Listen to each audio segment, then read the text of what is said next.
Well, well, weren't you a high school graduate? You poor little failure. How'd you even dare show your face here? At the glitzy high school reunion packed with people, Sarah, champagne in hand and seemingly drunk, spotted me and started picking a fight. Huh? Is there a problem with not going to college? When I answered, she said, "Come on, these days, just a high school diploma won't cut it. I bet you can't even land a decent job, can you?" I was bursting to argue back, but not wanting to ruin the mood, I stood up to leave for a bit. That's when it happened. "Owner, are you leaving already?" "What? Huh? Who's the owner? No way." Hearing those words, she looked so shocked she turned pale and was at a loss for words. "My name's Tom, 38 years old. This year, when our high school reunion was scheduled, I decided to attend. You see, my 3 years of high school were a whirlwind for me. My dad was sickly and had been in and out of the hospital since I was in middle school. I've got 2 younger siblings. We kids weren't told much about Dad's illness, but his hair fell out, and sometimes he couldn't leave the ICU. He was often hospitalized due to his weakened immune system. I started to accept that Dad might not have much time left. Back then, I had a girlfriend I'd been seeing for a while. As a middle schooler, I was still clueless about dating and couldn't care less, but for some reason, she confessed to me and we started going out. Her name was Sarah Thompson.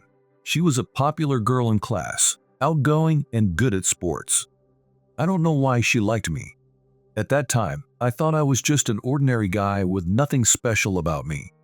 We were sort of dating, but I prioritized hanging out with my guy friends. 'Cause that was more fun, you know? "Hey, want to do homework together after school today?" "Oh, I promised to hang out with Mike today." "Sorry." "Ah, you had plans with John yesterday too. When are you ever free?" "I'm not sure. Geez, it's always like this." Sorry. I'll make it up to you sometime." This is how it always went, me constantly turning down her invitations, and that sometime never came. Looking back, I feel like I treated her pretty badly. As we got busy with high school entrance exams, we drifted apart without really noticing. After safely entering high school, my dad's condition worsened and he was hospitalized. One day in my sophomore year, Dad passed away.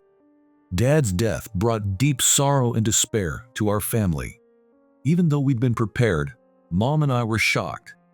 Mom especially couldn't recover and became a shut-in. With all the stress she'd been under, Mom could barely manage taking care of my little brother Kevin and sister Emily each day. Kevin, who was in elementary school and usually full of energy, was really down and upset this time. Emily was still too young to understand Dad's death. From that day on, I had to take on the responsibility of supporting Mom and holding the family together. After Dad died, our lives changed completely. With Dad's income gone, our finances were tight. I had to work to help with the bills until I graduated high school. I transferred to a night high school, working part-time during the day and studying at night. "I'm sorry, Tom. It's 'cause your mom's so useless." "I'm really sorry, honey." "It's okay, Mom. I've never thought you were useless. We all decided we'd support each other as a family, remember?" Driven by the need to do my best for the family, I somehow managed to pull through.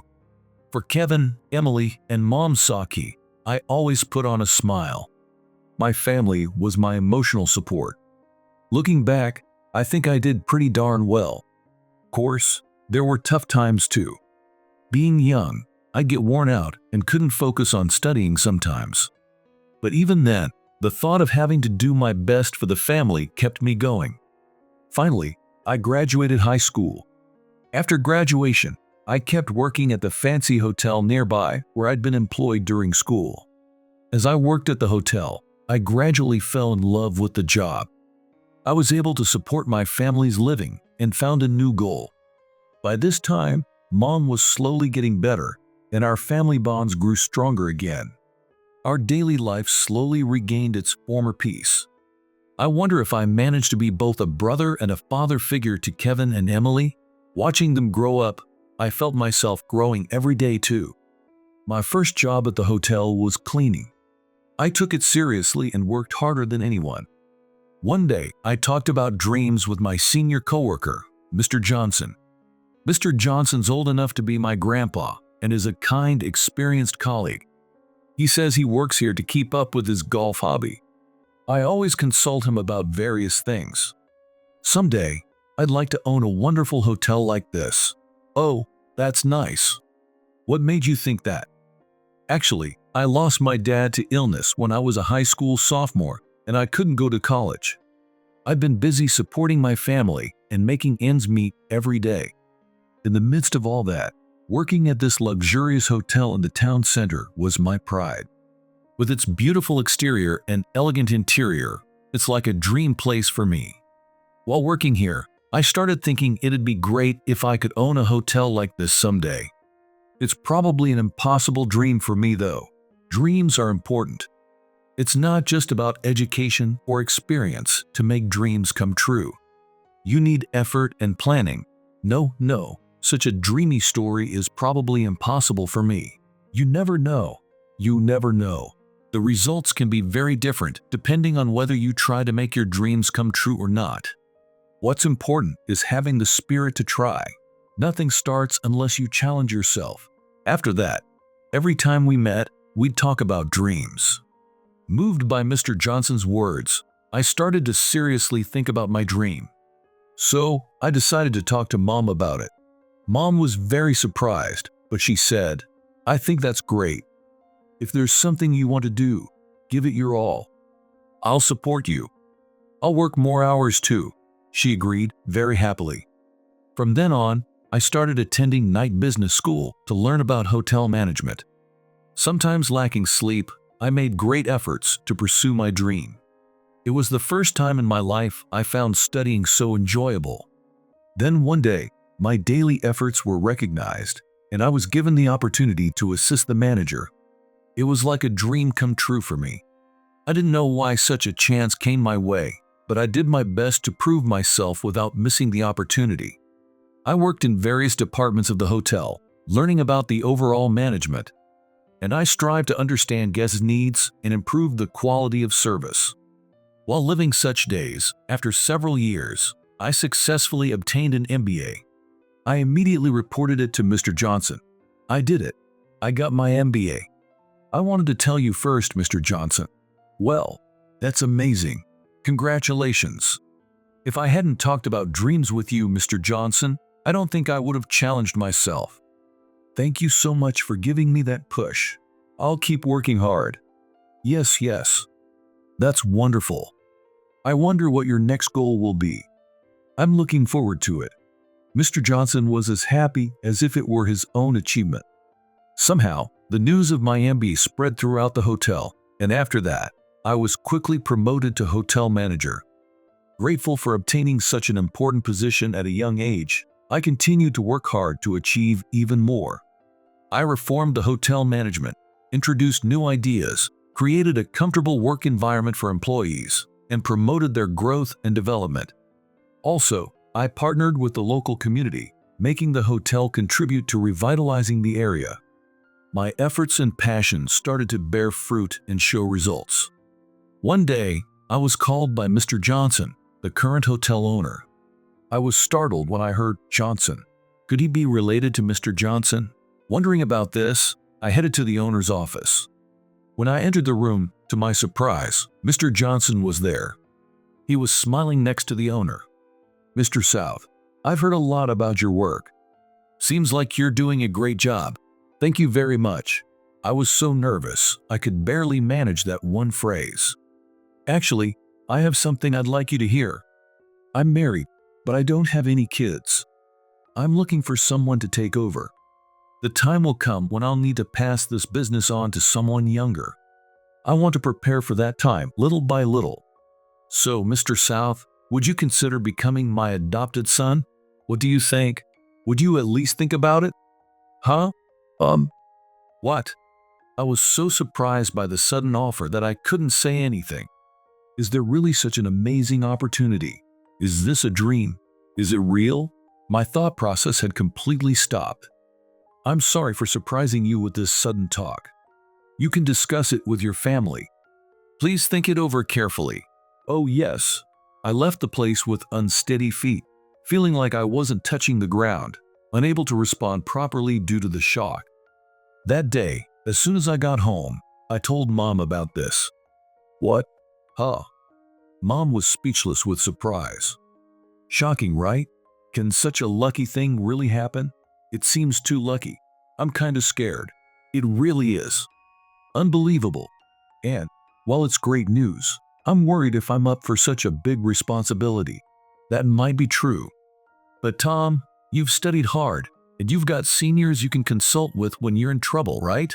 But is someone like me really okay for this? But wasn't this your dream? Chances like this don't come often. Even if you become an adopted son, you're still my kid. It's just that you'll have more parents, more hands to support you. Ultimately, it's your decision, Tom, but it'd be a real shame if you regretted not taking this chance. Challenge yourself, and even if something happens, we're always on your side. Encouraged by Mom, I was able to make up my mind. Becoming a hotel owner is my dream, and it's my ideal hotel too. I decided to accept this offer with determination. Later, I told Mr. Johnson that I'd accept his offer. We took care of the legal procedures, and I immediately began preparing for the takeover to hone the skills needed to run the hotel. Every day, I learned from Mr. Johnson's guidance and advice to improve the skills necessary for hotel management. Gradually, I was entrusted with more responsibilities, and after a few years, I got the hang of hotel management and was officially recognized by Mr. Johnson as the hotel owner. You'll be fine now. You can handle it well. I'm counting on you for the future of this hotel. Thank you very much. I'll do my utmost. Please continue to guide me in the future. Now, no need to be so formal. If you're ever troubled or worried, feel free to ask me anytime. Saying this, Mr. Johnson gently placed his hand on my shoulder. I saw a glimpse of my late father in Mr. Johnson. To further develop the hotel, I implemented various plans such as facility expansion and introduction of new services. The hotel became increasingly popular, and many people came to know its name. While maintaining the tradition of the hotel inherited from Mr. Johnson, I established our position in the hotel industry by incorporating new ideas and innovative services. One day, while caught up in my busy daily life, I received an invitation to my high school reunion. Since I transferred to a night school in my senior year, I haven't met everyone. I wondered how everyone was doing, what kind of lives they were leading. I reminisced about my high school days. At the same time, I remembered those tough daily struggles. It's been a while, and I wanted to see everyone. The venue listed on the invitation was, coincidentally, the restaurant in the hotel I manage. I felt like it was fate, so I decided to attend. On the long-awaited reunion day, the venue was packed with attendees. A classmate who was good at art in high school became an illustrator after graduating from art college. Some became game creators, and I heard lots of interesting stories. A classmate who went to a culinary school in New York became a chef. I didn't have time or leeway to hang out with them as friends back then, but seeing them after so long was really nostalgic. Back then, everyone seemed to be enjoying their school life every day. As for me, I only lived as a high school student during classes, but as soon as classes were over, I'd rush home to look after my siblings, and I started part-time jobs when my dad was hospitalized. I wished I could have a student life like everyone else. Sometimes I'd feel down, wondering why only I had to struggle so much. Even now, remembering that almost brings me to tears. Then I heard a somewhat familiar voice. "Huh, is that Mr. South? You're still alive?" When I turned around to that voice, there was a woman I didn't recognize. Looking closely, she did seem familiar. "Oh, Miss Thompson?" She was my girlfriend from middle school. After my dad's death, my circumstances changed so drastically that before I knew it, we drifted apart. But it's been about 20 years since then. We've all become proper adults now. Only she was dressed in revealing clothes, looking painfully out of place for her age, trying too hard to appear young. "You dropout. How dare you come here?" Did you even graduate high school? Or not? I've forgotten. Huh? I did graduate though? I replied in surprise. What's she trying to say at this cheerful reunion?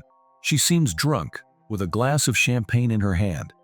You know, having someone like you here just brings down the mood.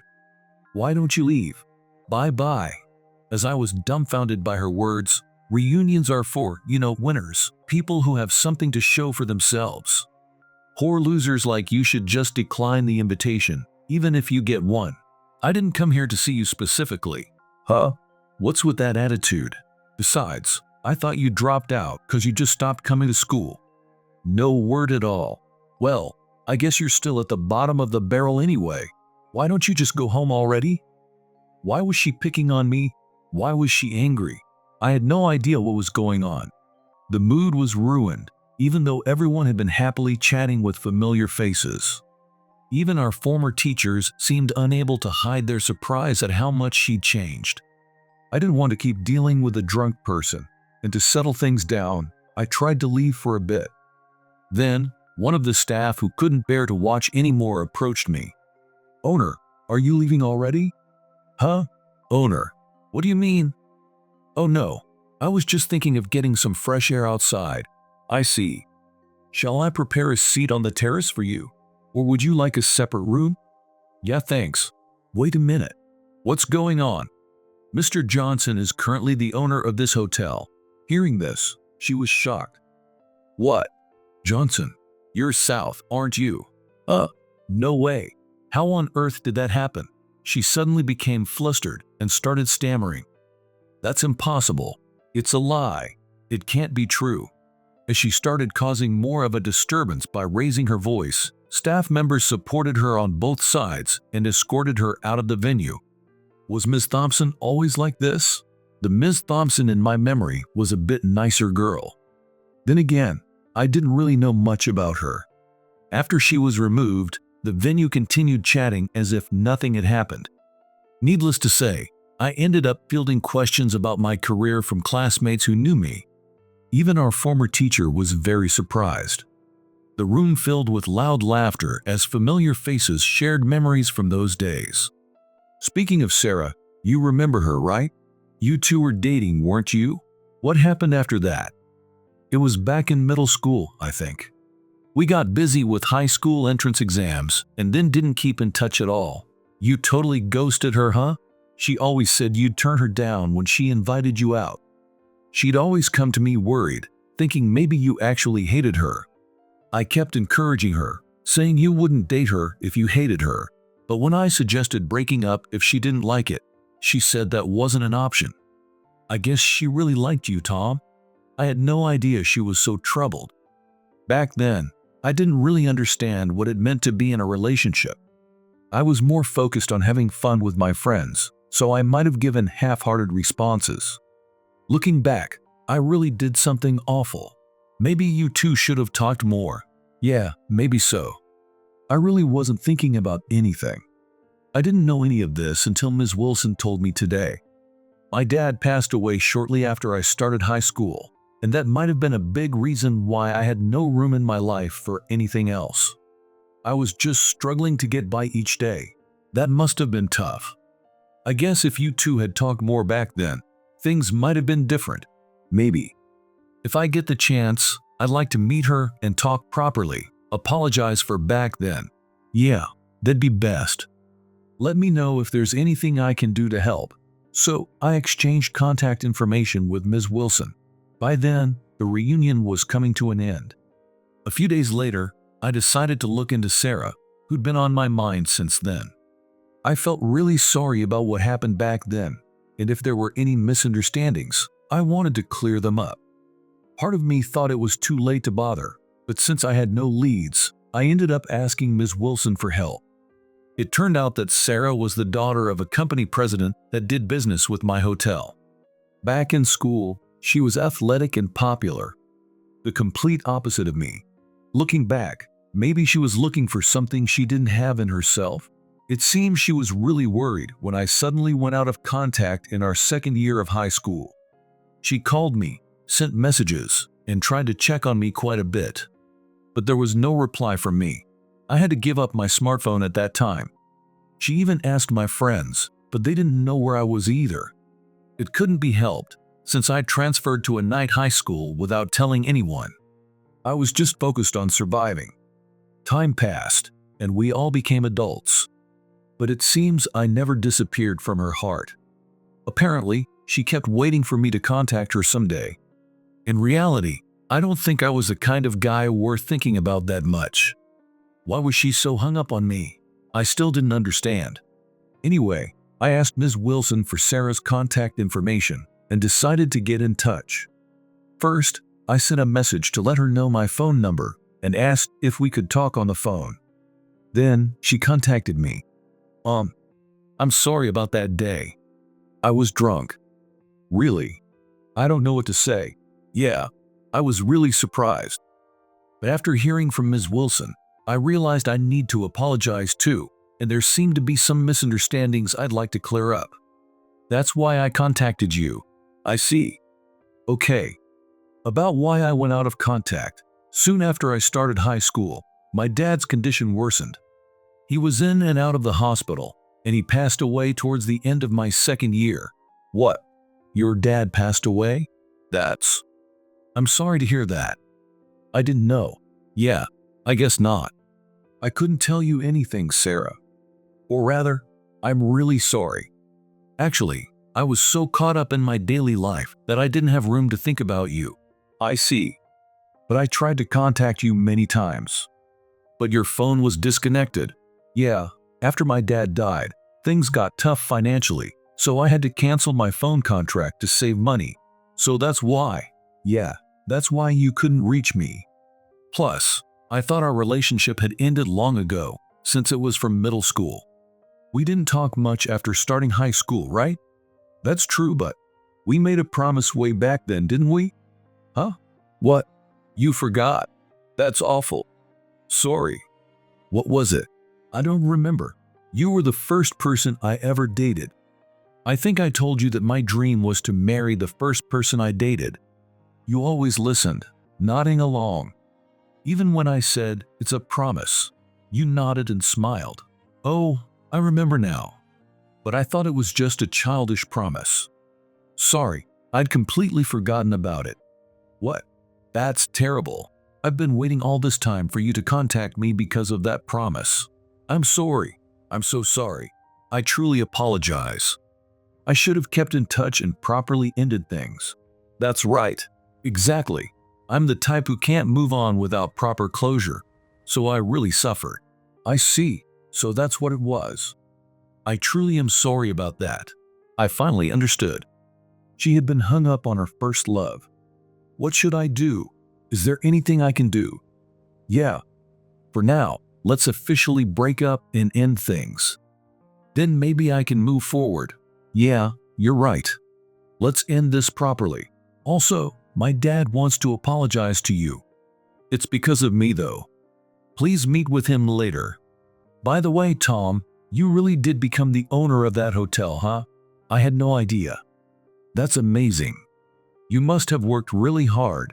I transferred to a night high school halfway through and graduated while working at that hotel. I kept working there after graduation, always dreaming of owning such a magnificent hotel someday, encouraged by my senior colleagues.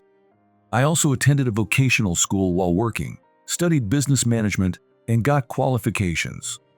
Well, I guess I'd been blessed with good connections and timing to get where I am now. You worked so hard, and I always thought you were just casual about our relationship, and I was angry about that for so long. I was trapped in those feelings. Our timing was bad, wasn't it? I'm glad we could properly bring closure to this today. Thank you so much. No, thank you. I wanted to clear up any misunderstandings, so I'm really glad we could talk today. Later, Sarah's father himself came to the hotel to apologize to me. I'm truly sorry for what happened. It seems my daughter has done something very disrespectful. Oh no, I was very surprised, but I don't consider it a significant issue. It's embarrassing to admit, but my daughter has an alcohol addiction and hasn't been listening to us. She hasn't been able to get proper treatment. That must be difficult. Indeed it is. However, we'll make sure not to cause you any more trouble. Please continue to do business with us. Of course, there's no problem at all with our business relationship. I look forward to our continued partnership. That's how our conversation went. However, the real trouble started after that. I often received calls from her when she was drunk at night, and she was usually in a bad mood during those times. Needless to say, it was quite troublesome for me, being busy every day. I started to regret contacting her after the reunion, but I want to believe that my decision was right, as it allowed us to properly bring closure. Then one day, it happened. As usual, I received a call from her on my smartphone. I was more tired than usual that day, so I thought about not answering the phone. However, the ringtone kept going longer than usual, and it would start ringing again after stopping. I had an uneasy feeling, so I decided to answer. "Hello, I'm sorry. This is Sarah's father, Robert Thompson. For some reason, my daughter is asking for you. What's her condition? Has she started treatment? No, not yet. We haven't been able to persuade her. This has never happened before. In that case, please call an ambulance, not me. She's probably going through withdrawal. Since I started receiving calls from her when she was drunk, I had been researching and studying about alcohol addiction on my own. Apparently, treating alcohol addiction is quite difficult unless the person recognizes it and is determined to get help. I understand. I'll call an ambulance right away. Thank you very much." After hanging up, I wondered if I should go too, as I was worried. But since it was the middle of the night, I decided to just send a message asking them to contact me if anything happened. Later, I received a message of apology and thanks from Mr. Thompson. Sarah had been safely admitted to the hospital and started treatment for alcohol addiction. If they had been able to start treatment earlier, but realistically, it's very difficult to persuade the person themselves. I don't know what happened to her after that, as I haven't received any updates, but I hope she gets proper treatment and finds happiness. As for me, all my younger siblings have become adults and are living independently. The weight on my shoulders has lightened. Looking back, I think my life has truly been full of ups and downs. I've been able to come this far thanks to the help of many people. I want to live with gratitude for all the encounters I've had. And just as I was helped in the past, I hope to become someone who can help others someday.